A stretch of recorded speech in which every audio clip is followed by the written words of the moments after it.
Welcome to the Songwriter Connection podcast, where we look at the craft of songwriting through the eyes of the songwriter.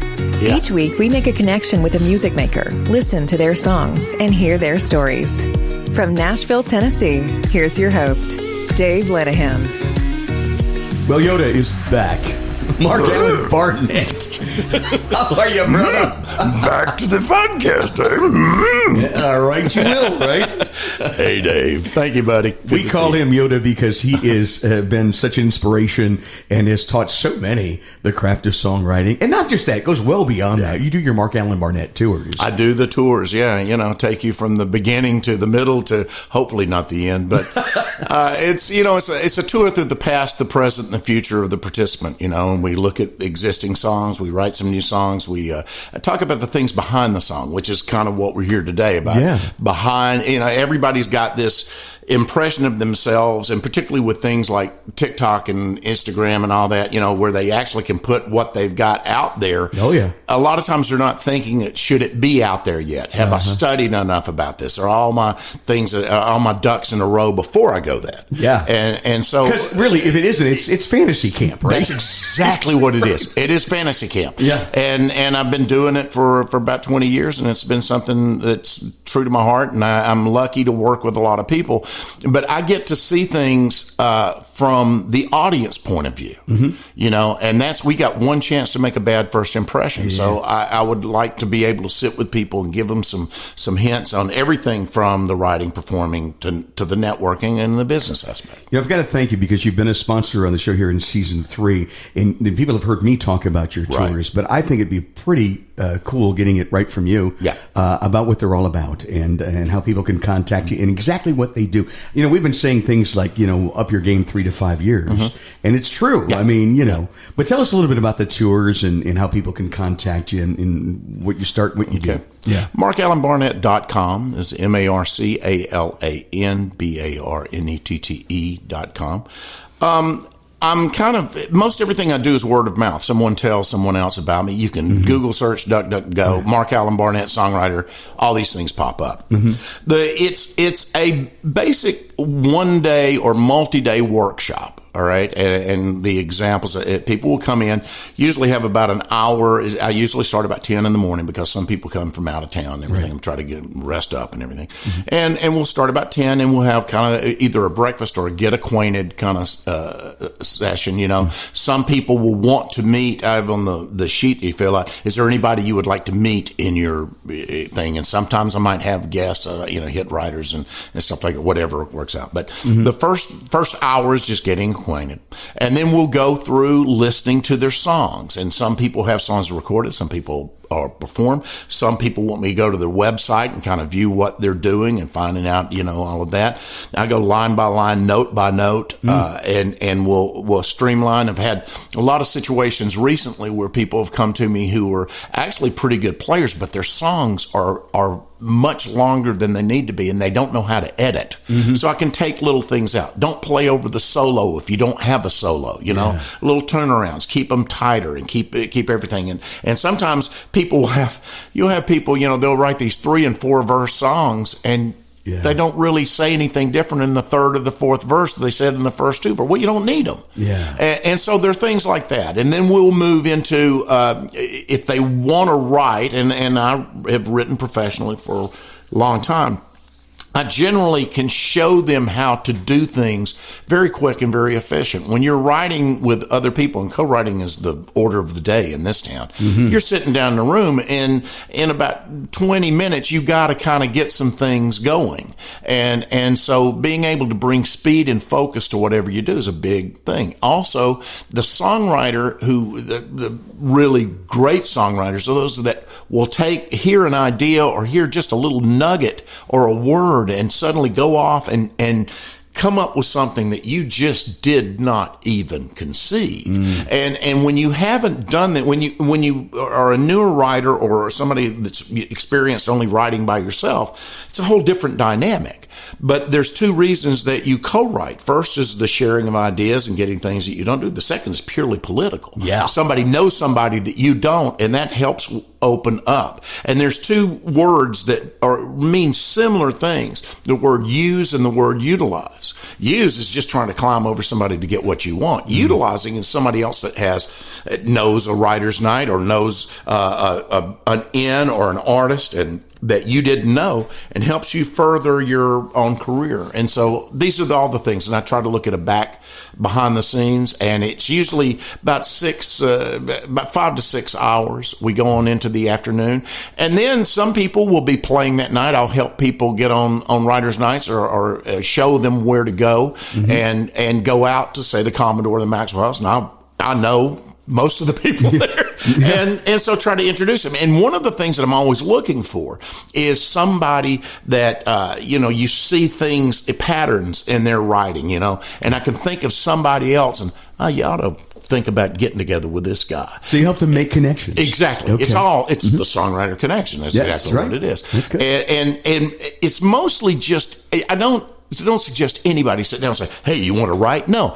Get to know each other first. You don't know what's going to work and what's not. And another thing, like dating. It is very much dating. It's speed dating. Speed dating. And there's a thing that I always try to tell people. I said, don't cut your nose off to spite your face. You may get into a room with somebody and you're working on a song, and in your mind you think, this is just not going the way I'm going to. Well, try to finish it the best you can, because you never know when the other writer or the or multiple writers will take that, and that'll be a great song for them. And the next thing you know, they've introduced you to a half dozen other people just for writing that song. I'll tell you, there's nothing like going to a writer's round and watching a writer that you wrote with do a song that you co-wrote. Right. You go, wow. That's exactly right. And you hear their interpretation of it. So that's part of the reason. So it's really a valuable thing that you do. Sure. Well, thank you. And we do appreciate you. And I know when I lived in Cincinnati, you used to come up to Cincinnati and work with NSAI up there.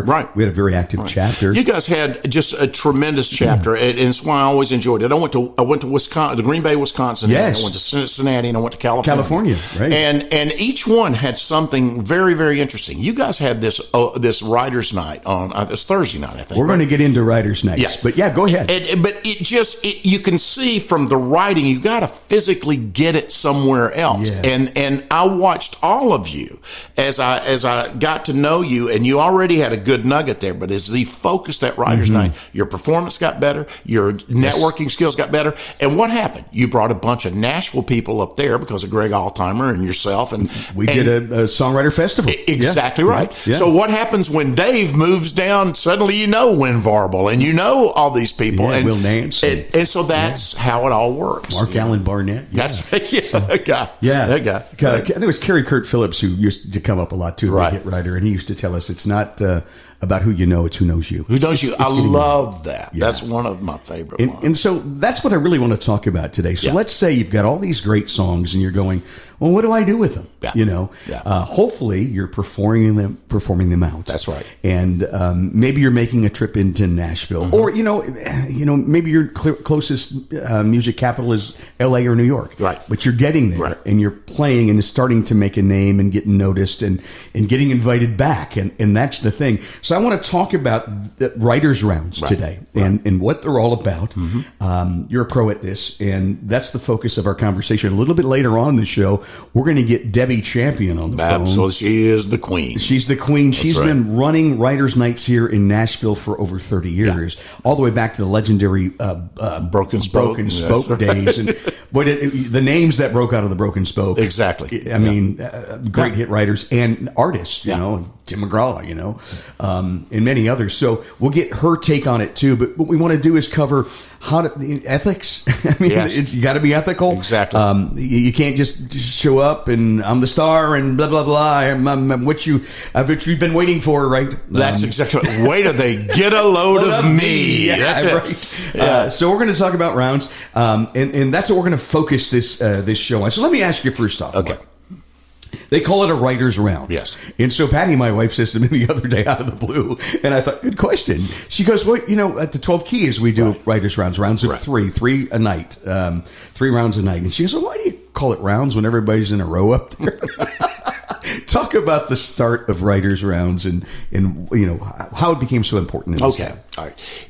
It kind of gets its nexus back in, you go back to the the 60s, probably, you had people like Harlan Howard and Willie Nelson and Chris Christopherson all would meet down at Tootsie's. There was a back room at Tootsie's. Tootsie Bess was this woman who fed everybody. And all these guys were, Chris Christopherson's a janitor, and Willie had a deal, but it wasn't going anywhere. And that's the days that you sold a song for $50, like crazy.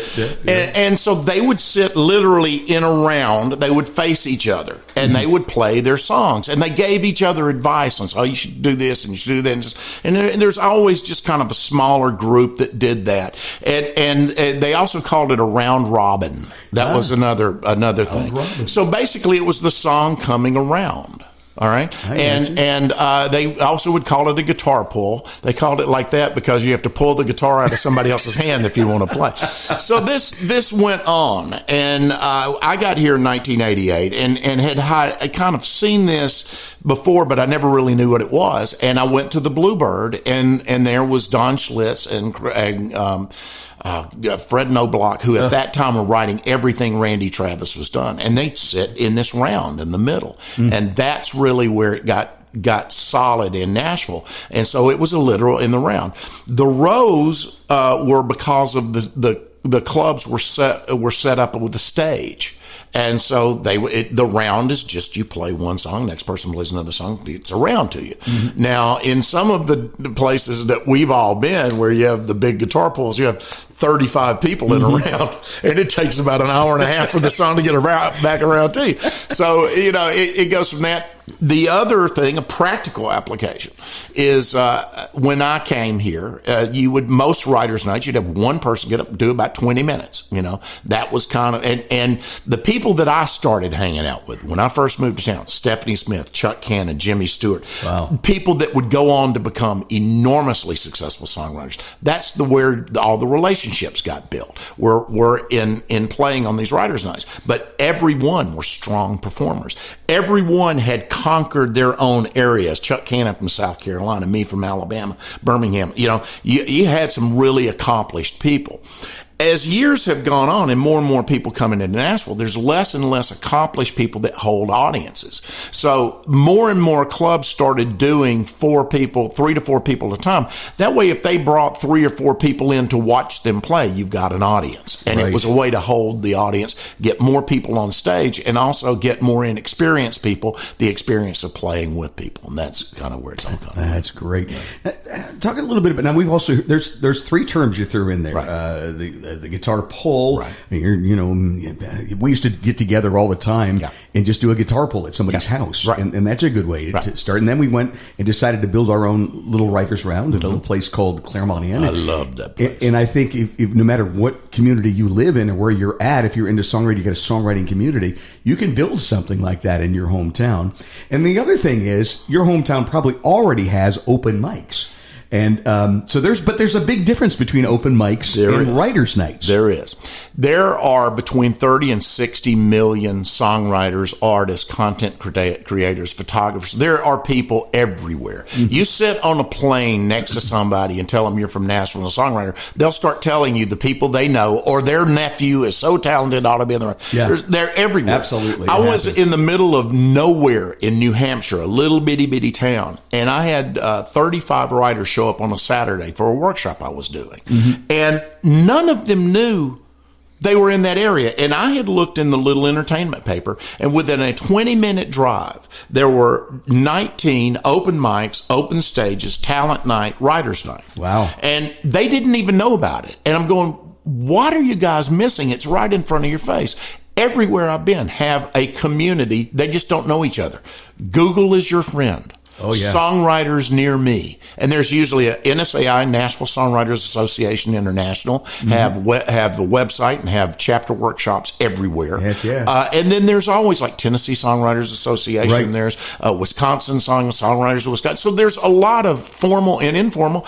And then the other thing is, if you find some people in your area, have a little sit down, a potluck supper one night and just get together and share songs. We used to do that all the Absolutely. time. Yeah. That's how you get to know each other. And that's how you get that. There's that thing today. I feel it's the best of times and the worst of times. Best of times, if you are a singer or a songwriter or an actor, whatever, you got a recording studio on your phone. You can film yourself. You can put it out there.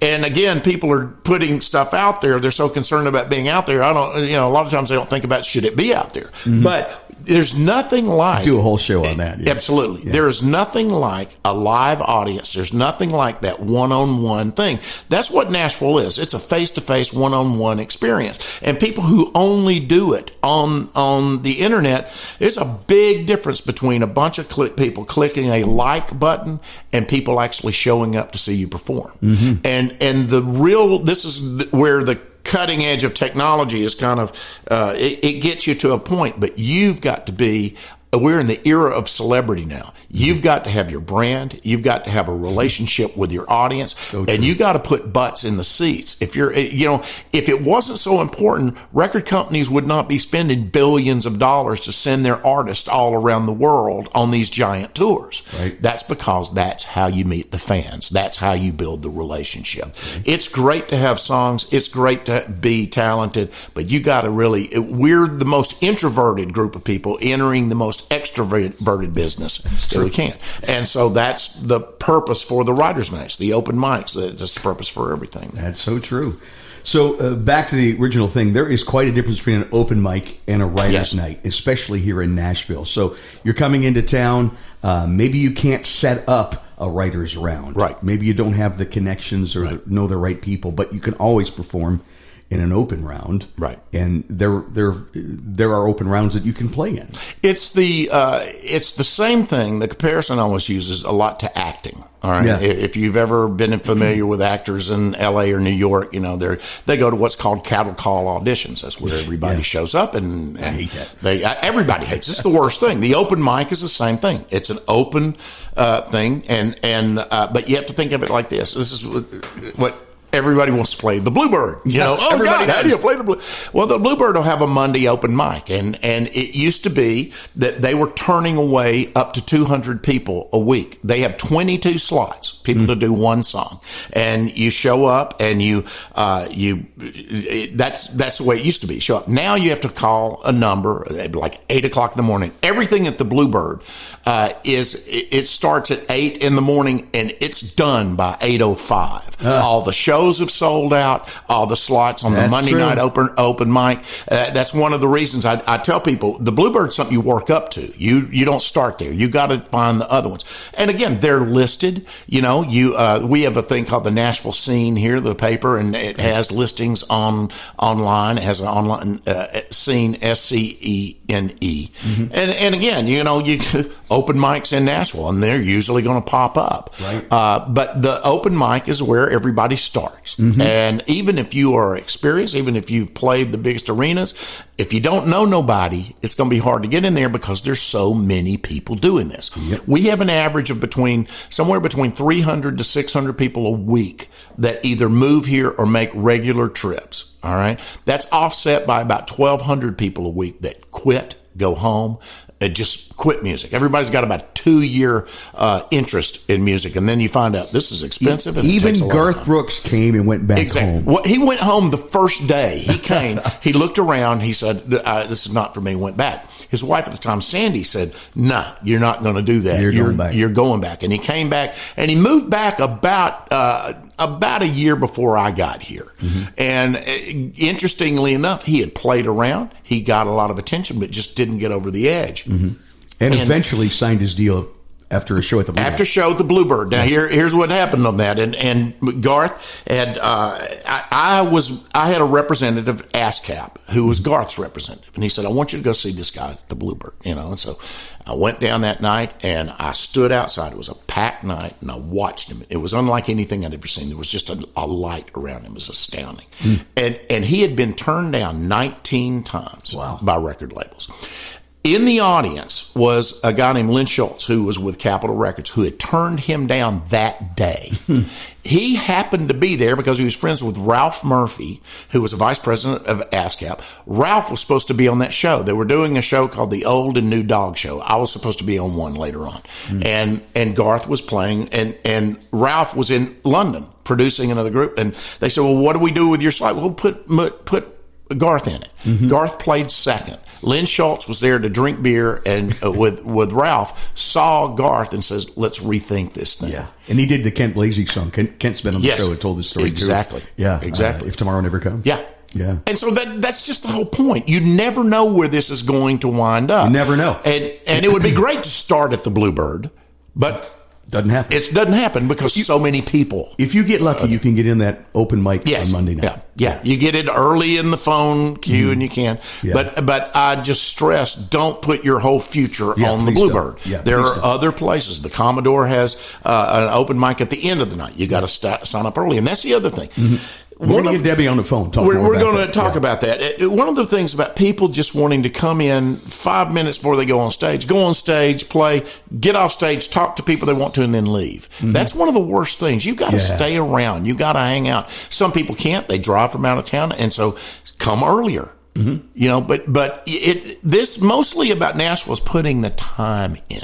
Yeah, it is. And most people don't want to put the time in. Well, good. Nobody sent for you. You got to be a good hang. You got to be the kind of person that gets invited back. Yeah. You know? Yeah. You want to keep getting invited back, you know? Yeah. And we could talk about that. But first of all, I'm going to go back to the Bluebird because you auditioned, and on a Sunday morning audition, there could be like 80 folks waiting to play. And you get like today, you get a verse and a chorus. Right. So talk a little bit about if you have an audition like that, what to do and what not to do, and maybe you could play the song that got you into the Bluebird. You know, so well, most songwriters, and God love them all, have got their heart-filled emotional stuff, and there's that's nothing. We all do that, but you got to think you got one chance to make a bad first impression. Yep.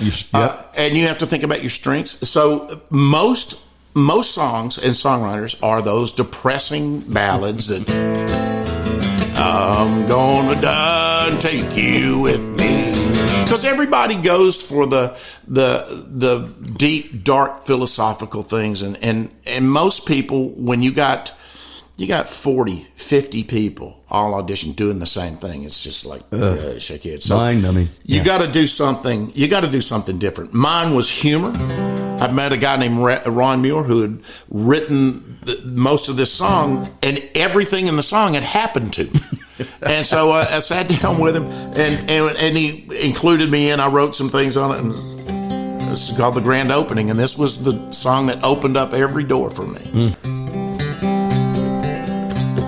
The grand opening was my first night for playing in a bar room. Now, I hoped I'd do the songs they'd love to hear, but before I started picking, I went into that room where little boys go when they've been drinking beer. Then I came back out and stepped into the spotlight, picked up my guitar and tried to sing. When I looked at all the people, they were staring back at me. None of them was saying anything. Well, the first tune that I did was Fast and Lively, but no one moved except the man at table 3. Saw him writing down some words upon his napkin. Waitress giggled as she handed it to me. It said, "Do you know your fly is standing open? Do you know your zipper is undone?" You might have guessed those were my first 2 requests. Hell, I'd never even heard of either one. So I read them to a crowd. They applauded long and loud. I broke out in a sweat of desperation, and I don't know why or how, but I got up to take a bow, and they gave me my first standing ovation. Said, "Thank you very much, friends and neighbors. Wish my mother was here tonight to see this." Then I sat back down and tried to play some music, but the waitress brought another note to me. Though her face is turning red, she just snickered and said, "It's from that man at table number 3. I said, well, let's open it up and see. It said, don't you know your horse ain't in the stable? Don't you know your barn door ain't been closed? Couldn't help but wonder where he'd heard these crazy songs. Just some old drunk cowboy, I suppose. Then I glanced down at the bottom of his napkin, and I started feeling better right away. Because after all those songs of horses, flies, and stables, here was one that finally I could play. Said this man must be a fan of the Beatles. Oh, yeah. And this song he's underlined I'd like to do. And they went into a rage as I stood upon the stage singing, P.S. I love you. You. That's how you audition at the Bluebird. That's how you mess the audition. At that time, Amy Curlin was the founder and the owner, and she made this speech before we got it. There's 85 people auditioning, and she said, just want you to know that even if you pass the audition, and not many people pass the audition, but even if you do, it'll be about a year before you play the club. You know, That's true. This is 88. 88. And I was going back to Birmingham where I had come up to, and before I got back, she had on my answer machine back in the answer machine. Can you come back in 3 weeks? Oh, wow. And I came back and I played in 3 weeks. That's incredible. And she was just very good to me. She was very instrumental at the beginning of my thing. This was another point we were talking about. You know, I had a pretty good rock career for 12 years before I moved to Nashville. Right. In Birmingham, we were all through the Southeast with a band called 24 Karat. And Amy said, you had a lot going on before, right? I said, yeah. She said, a lot of awards, a lot of accolades. I said, yeah. She said, well, put them all in the middle of the room and burn them, or put them away in a scrapbook, because you start all over here. And that's one of the things that when you come here, you got to start just like everybody else. Yeah. Now, some people get grandfathered in. You know, it's about playing the Bluebird. Somebody will know someone and get invited into a round, or get invited into that kind of skip part of the audition when you get pulled in. Same with the writers' nights. You get into rounds when you know somebody, when you're writing. This is, again, the whole thing about the co-writing. But you better make an impression. You have to make an impression. Two of the things I will never forget that you used to touch. In fact, I've seen you at one of the seminars that I came at. Pound and break a table and say, don't do ballads. That's right. You know? Well, it started out that was dynamics, but then that was the next side.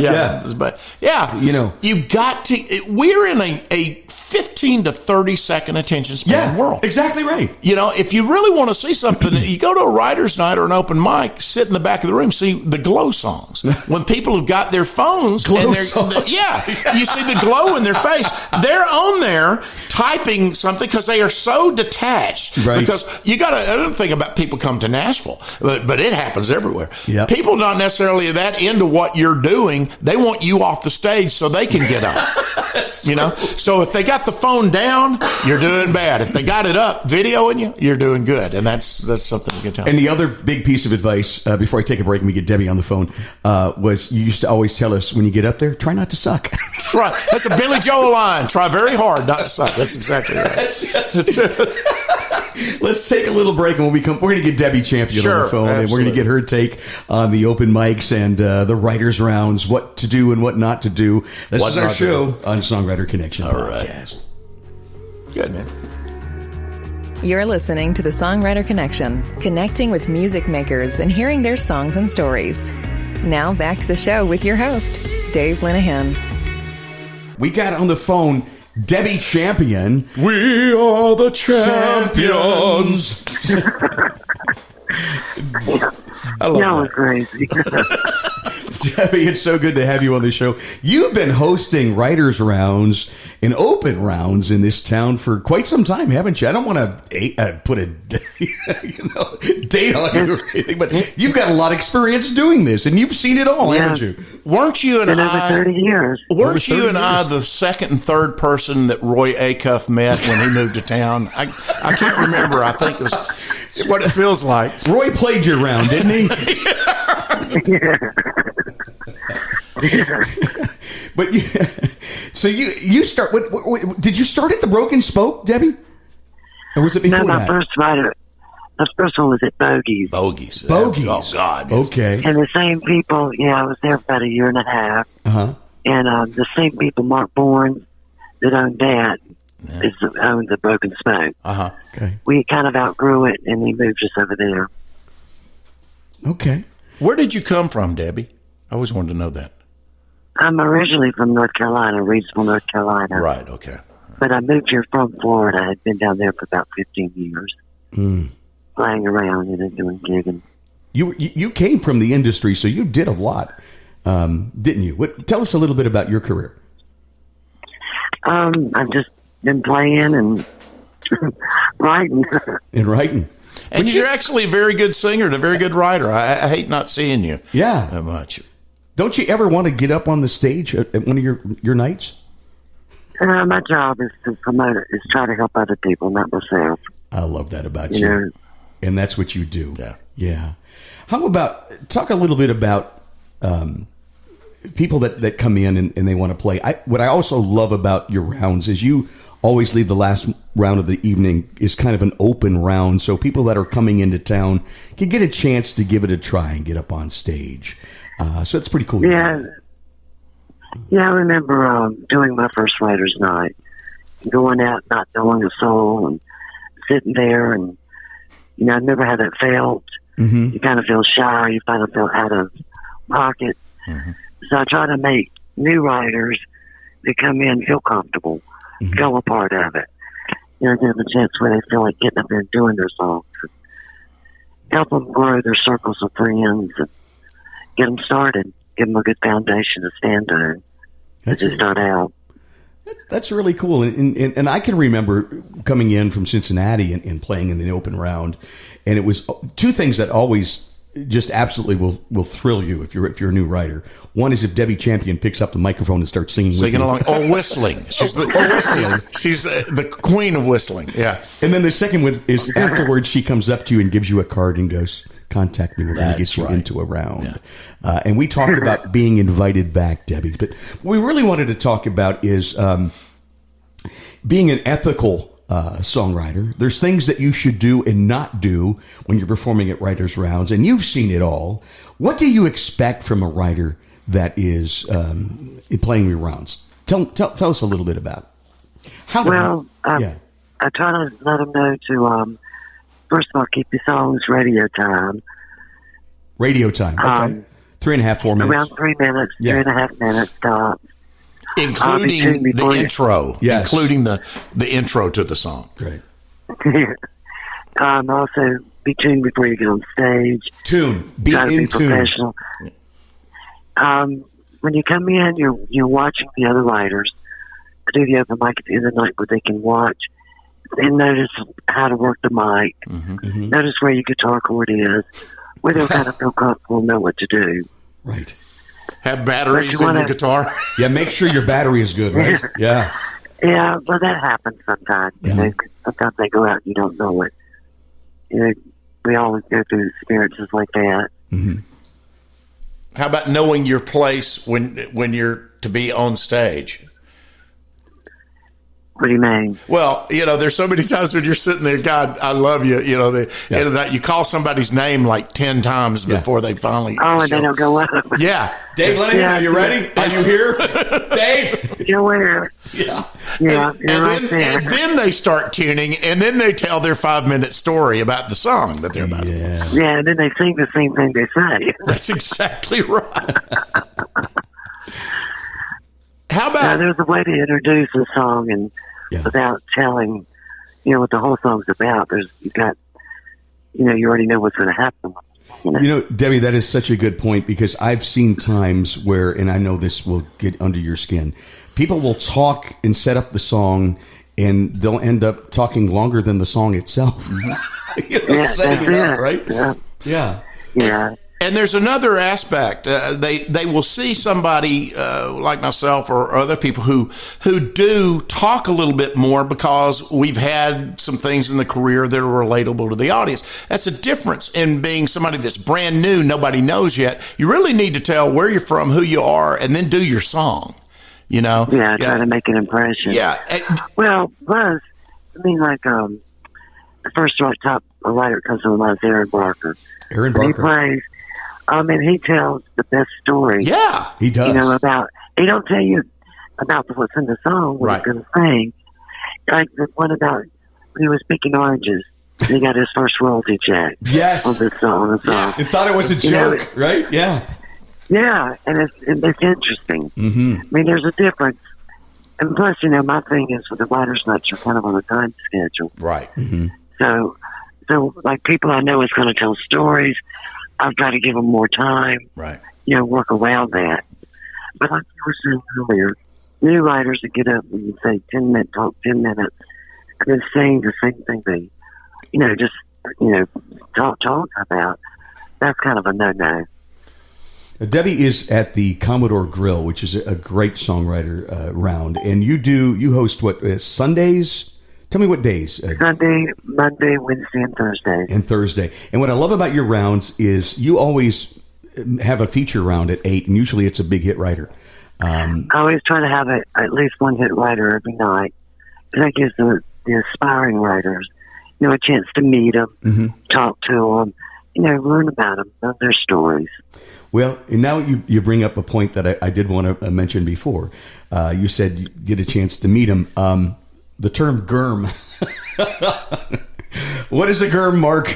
A germ is being a germ. It's where you come up and try to give them your CD or anything unasked for. Right. There's a couple of problems with that. First of all, you haven't earned that relationship. Second of all, there are legal issues. Yeah. If they take a song from you, even if they don't listen to it, and I hate to say it, but most stuff is not listened to, their publishers will not let them listen and take things, and nobody wants to be a jerk. Right. So they'll throw stuff away. But if you have access to it and you end up writing something that's similar to a title or whatever, and they go, "Hey, I gave you my CD. You stole my song." And so many friends of mine who've had hit songs have been sued, and you have to pay attorneys to defend you from that. Oh, yeah. And they may get tossed out. Yeah. I know one guy particularly, it cost him $60,000 to defend himself against a meritless lawsuit. That's crazy. And if you think about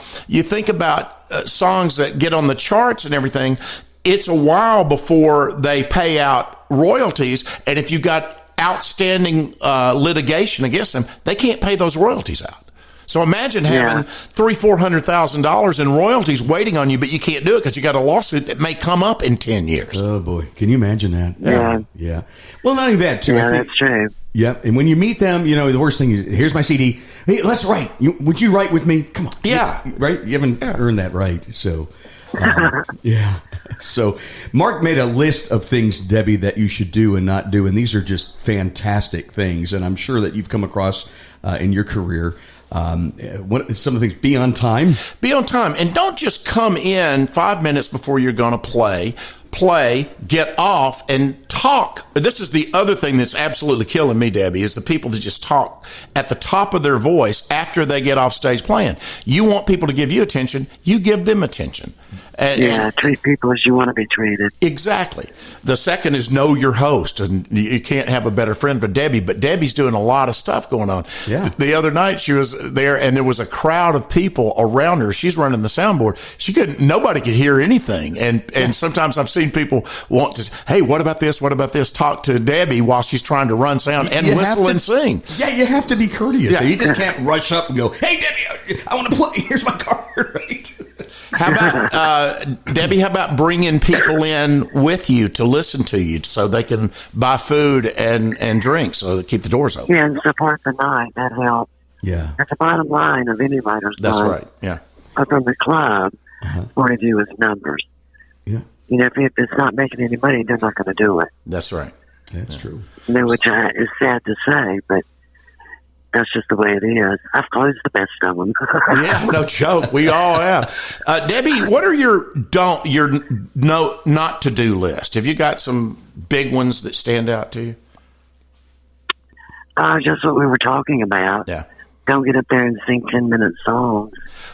I have another one. There's a twist on that, Debi. How about this? How about when they play through the guitar solo in their head? I call it the invisible guitar solo, and it just when they play out.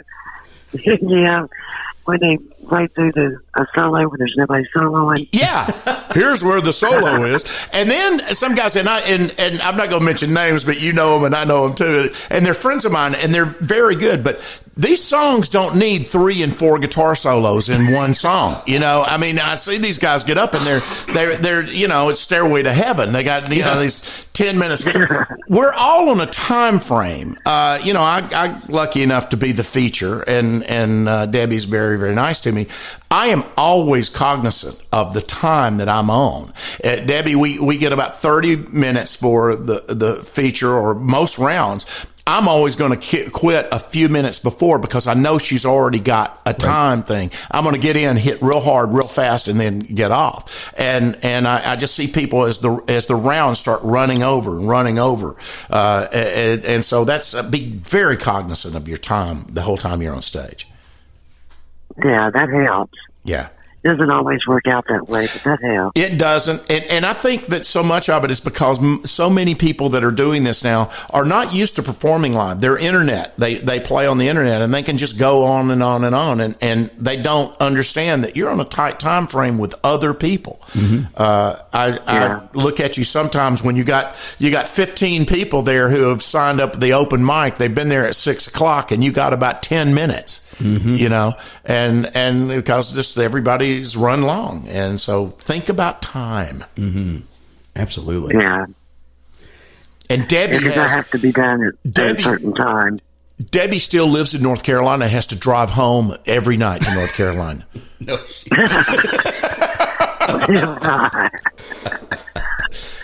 Yeah, right. Well, on the other hand, Deborah, what are things that when you see somebody new, what are things that make you stand out and would want to invite them from the open mic to the invited rounds? Yes. What are those things? Well, when a new writer comes in, I try to right away introduce them to some of the writers that are there, standing around. You just, listen to their songs. If their song's good, I try to pretty much help any of them I can.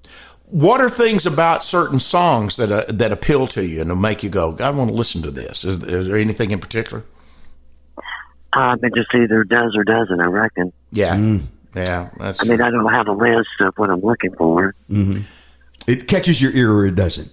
For me, exactly. is do they have a chorus that stands out with a hook that you just know what the song is about? Mm-hmm. That's something that I guess to me it's just if it touches my heart. That's good. Yeah, if you feel it. Yeah, I got you. Debbie, was there someone that you could, as an example, that you first saw at a writer's round that you just knew that person was on the right track? Tony Lane. Tony Lane. Isn't that the truth? Isn't that something? That guy has, I'm so anti-ballad, and actually I have some ballads myself, but Tony Lane could deliver a ballad. He'd do nothing but ballads, but he's got such a delivery about him. Yeah, he does. And that was just, and a tremendous storyteller too. I'll tell you one of your rounds. Yeah, he's like one of those, you can be in a crowded room, noisy. When he starts to play, and that room just is as quiet as Pin drop. It is. Yeah, absolutely. It's just something about him performing just draws you in. If you're not familiar with Tony Lane, Google that guy. Wonderful writer. Yeah, he really is. I was really fortunate to see a round one night that you hosted with him and Anthony Smith together. Oh, yeah. And those two together. Yeah, that's another real good one. Yeah. And I remember Tony going, Anthony Smith, he had a beg out. I think it was probably during Tin Pan South, right? Which is the Songwriter Festival here in Nashville. And he had to get to another round. And so he left. But before he left, he said, I just want to say, when people tell me, they say sometimes that when they hear me sing that I sound like Tony Lane. Right. And he goes, I take that as the biggest compliment because I love and admire this guy. That's right. And he's taught me everything I know. Yeah. And it just touched me, The guy that was like Tony Lane before Tony Lane was Chuck Cannon. He could do the same kind of thing. Reese Wilson had a comment to me one time that I thought was just as appropriate, because if you've had cuts or you've had hits or whatever, or what I call established writers, there's hit writers and established writers. Hit writers have the hits, obviously. The established writers are the ones that everybody knows, and and somebody came up to him one night And this is something that always happens. Somebody goes, hey, you want to write, man? What does it take to write? And this guy said, well, what does it take to write with you? And Tony was at the Commodore, and Reese said, you know, you're going to come in here, and I'm going to have a drink in one hand. I'm going to have a cigarette in the other. I'm going to be talking to my friends, and I'm going to have my back to you. Your job is to make me turn around. and that is the truth. That's the truth. The people that make the room shut up, you know, the people that, and it's difficult, Debbie, I know you can bear me out on this, because about half the people at the Commodore or the old Broken Spoke were not there. They're not there for the music. They're there for the hotel. Right. And we have to make sure we don't run the hotel customers out too. Yeah. Well, the people usually that come in the hotel, they love it. Yeah. They usually do. They get a lot of people who come and stay there because of the writer's night. That's right. Yeah. So it's a good cross section. Yeah. But it kind of gives the songwriters a chance to branch out, you know, and other people hear their music. Yeah. And that's what the whole thing is about, to give them a chance to play, see how their songs, or just, you know, how the people, you know, respond to them, a chance to be heard by publishers.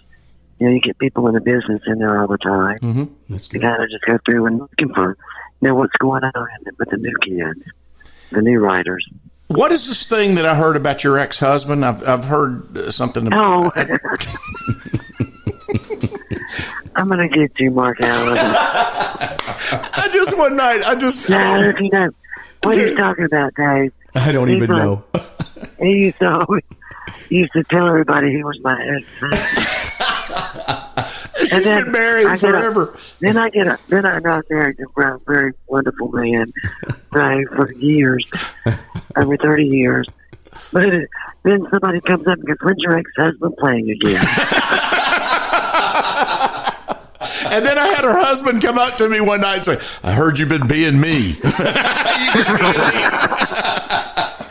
Oh gosh, that's just my stick. But I knew a guy, and every song that he had was from a different relationship. You know, and this is girlfriend number 12. And so I started that whole thing. That's where the ex-wives all came from. No, you got a bunch of them. My favorite line is when I say, you know, it's so good to be here with Debbie tonight because she finally dropped that restraining order, and I really appreciate it. Oh, honey, you are a wonderful person, and I just can't thank you for all the things you've done for all of us. Thanks so much for what I love you you do. Guys. Yeah. And thank you for everything y'all do, too. We always say, Debbie's the champion. She is. Champion. I love you guys. We love you, too. We'll see you real soon, Debbie. Thank you. Thank you, Debbie. Thanks. Mm-hmm. Bye-bye. Debbie's champion. How about that? You know, there's a person to get to know. That is the one. She has this wonderful way. She makes everybody feel comfortable. She really does. But you don't want to cross her. Mm-mm. You know, I mean, because she can just keep you from a slot, and you won't know. That's the thing about Nashville. Yep. You don't know that you're blackballed, but you just don't get the response. You think, and you're judged as much for being off the stage as you are on the stage. That is so true. I look around when I'm on stage, and recently this has been a real thing. People just right down front talking while I'm playing. Yep. And man, if you don't think I'll remember that, if you've got it, and it happens to me a lot, and I know you too. Me too. We try to stay in the back of the room when we're off stage, because people invariably come up and talk to us, and someone talking pretty loud. Sometimes I'll take them outside. Yeah, come over here. It's those people down front that just make me nuts, because you want the attention. When you're on stage, you give attention when they're on stage. Absolutely right. Yep, absolutely right. And I'll tell you another story, you know. When I was kind of new into town and played in a writer's round, I had a new guitar, and really stupid. I wanted to show it off, and I brought it. And I couldn't seem to get it in tune, and I'm trying to hear it, you know, and I'm not on the stage yet. I'm to the side, you know, and I'm like holding up my ear, and I guess Debbie could hear that. Yeah. And she comes up to me. She goes, "That's so rude. Stop that right now." And I was like, so hurt, you know. But she was absolutely right. I was in the wrong. Right. I was so embarrassed that I didn't play. I didn't even ask to come back for like 2 years. Right. Until somebody invited me back in their round, and then built that relationship again. So you got to be careful. You got to know, you know, it's not about you. It's not about you. if you're playing a lot, I would suggest investing in an inline tuner. An inline tuner, it's a little pedal and you can step on it and it will mute you out of the system. Right. I do it because I've been doing for a long time. If I'm playing it around, we all have the clip-on things now. And you can if you turn your volume off, you can very, very lightly tune. But if you're sitting next to somebody, don't do it because it's just nuts. It really drives me Here's crazy. another thing that drives me crazy, okay? How about you're in the round with somebody who loves to noodle through your song? Oh, I hate it. I hate it, yeah. I mean, they think they're the lead guitar player, and they're just throwing it in there. Yeah. Unless you ask them, don't play. You don't know the songs. And here's another thing that because it is a pet peeve of mine that I really like I like everybody, you know, but I don't like the noodlers, and I don't like people that just expect to be able to play solo. I don't do many solos, and I don't do it for a reason, because I just want people to have my song very tight into it. There are some people that like that, and that's fine, but you've got to be able to get back into your song. And solos on a writer's night should be limited. You know, some of these guys are good players, but you just only got so much space. And again, it makes a song longer. It does. So just learn how to do it tighter, and don't play unless you're asked. Exactly. Talk it over before. People will come up. I say it all the time. Man, do you mind if I play this? I'd rather you not. Rather you not. Yeah. You know. But there are some songs you're jamming, like it's an upbeat song. That's true. I'm an A. If you want to try, you want to take one? Exactly. Yeah. You take one? If you tell them, go for it. Yeah. You know. But don't just assume and start. Don't assume. But if you're going to put a solo in your song, make sure the rest of the song is pretty tight and pretty short. You know, and just like the intros, just talking about these people with these 10-minute intros for this 10-minute song, you should time what you're doing, your intros while your song. If you're exceeding 5 minutes per, you're going too long. Find a way to shorten it down. Closer to 3 minutes and 30. That's what the radio, what she was talking about. Saying, radio. Like, about 3 minutes and 30 seconds is your target. Anything shorter than that is better. I like to do, my songs come in under 3 minutes a lot of times. Sometimes it's about 2 minutes and a half. And I do that because I can get more songs. Yeah, there you go. And if you don't talk as much between exactly, you can get more too. Exactly. Yeah. I start almost every show. I rarely ever say anything. I start straight on into the song. Yeah. And I try to we have this thing, don't bore us, get to the chorus. Yeah. I try to get to the chorus as quickly as I can. And if I have a couple of songs, if I'm doing my feature kind of thing, I'm going to do the first two songs are pretty much going to be very close together. And then I'll say something, maybe third song.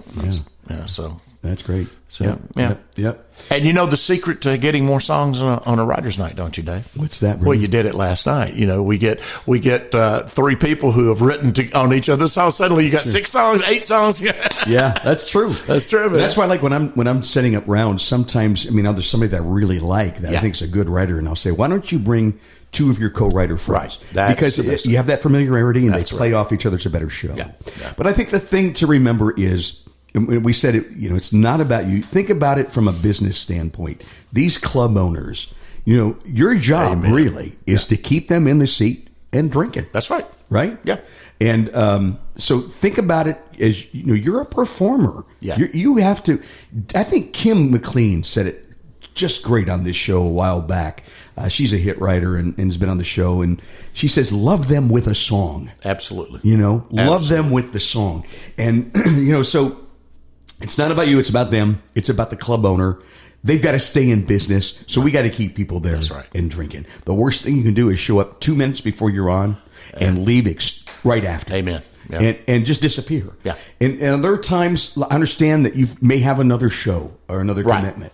Yeah. In those rare cases, I go up to the host and I say, Debbie, I am so sorry. Right. That's right. I have another commitment, and I love you, and so forgive me, but I have to leave.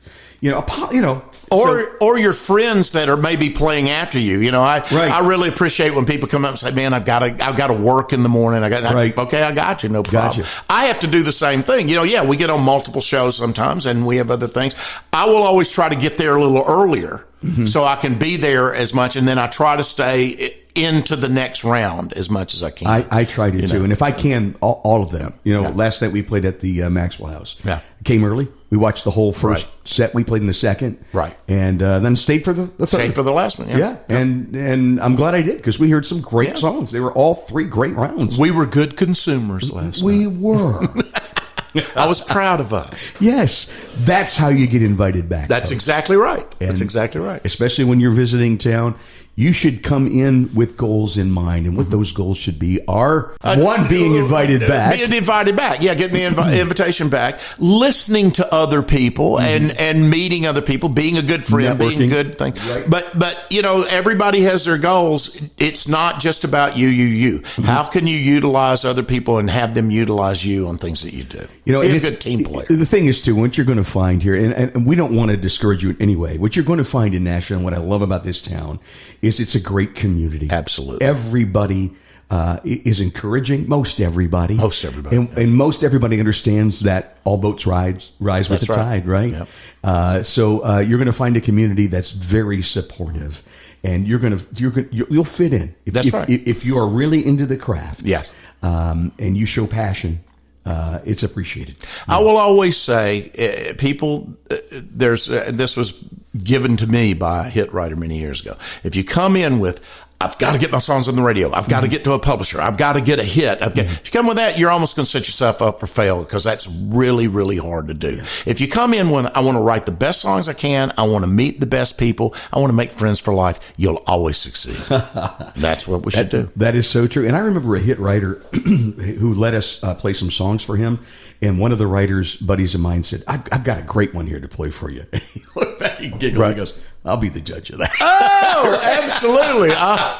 That's the truth. That is the truth. Yeah. Yeah. Better approach would have been, I would appreciate your comments and advice with this one. What do you think? Tell me the truth. Oh, God. You're going to set yourself up. People, set yourself up, right? You've never heard anything like this. I bet you haven't heard this one. Yeah, I can bet you I have. We're all writing the same stuff. What great writers do will find ways to find a different slant, and they'll find a different point of view on it. And that's what we're trying to do. Absolutely. Say the same thing differently. That's right. Yeah. Hey, so we hope we had some really good advice for you. And I hope these things help. And I want to say again, if you can't make it into Nashville, hey, in your community, find out where those open mics are. Find out where you can share those songs and get immediate feedback, so you know how your writing is going. Maybe if you're a member of NSAI, that's a good place to start, because they'll do critiques. You can send them critiques, and they will critique them. But the other thing is, you can start your own writers' rounds. Absolutely. Right in your community. Absolutely. And maybe you start with hosting an open mic. Maybe you start with guitar pulls at somebody's house. But have the goal in mind to eventually get it out there and share those songs. It's a great thing for you to do. Cliff Nelson told me a way that he used to do it out in California. He'd go to a place that he liked the room that had music, or might not even have music. And he said, what is your slowest night? Yeah. And they tell him, that's when he would set something up. Because how about if we do a writer's night here? Yeah, exactly. Yeah. So cool. Yeah. I want to wrap things up with a song that you do. And I want to preface it by saying, I grew up in Cleveland, in the rock and roll capital of the world. It's where the Rock Hall of Fame is. And there was a Cleveland performer who I absolutely love, who I thought was a great songwriter. We just lost him a couple of years ago. His name was Michael Stanley. Oh, sure, yeah. And Michael Stanley had this song called Lover. And it's still one of my all-time favorite songs. When Michael got to this part in the song, he would just stop, because the next line was so strong that people knew it by heart and would sing it. And the line was, "Thank God for the man who put the white lines on the highway." Oh, yeah. If you are from Cleveland, you've heard that line. Sure. Yeah. You have a song very similar, because there is a line in the song where you could just stop and people could sing it right along. In fact, it's become kind of your signature line. And your hat says it. And in fact, there was a guy last night goes, "What's that say on your... What's that on your?" I know it's one of those things that's fortunate. I was working with on one of my writing. I teach songwriting the way people teach guitar lessons or piano lessons or voice lessons by doing. And I was working with a guy, Stephen Fisher, out in California, and we were just. I didn't want to write a song about songs. I want to write a song about perseverance. And I understand that this line that's in it was used on the show Monarch the other night. Yeah.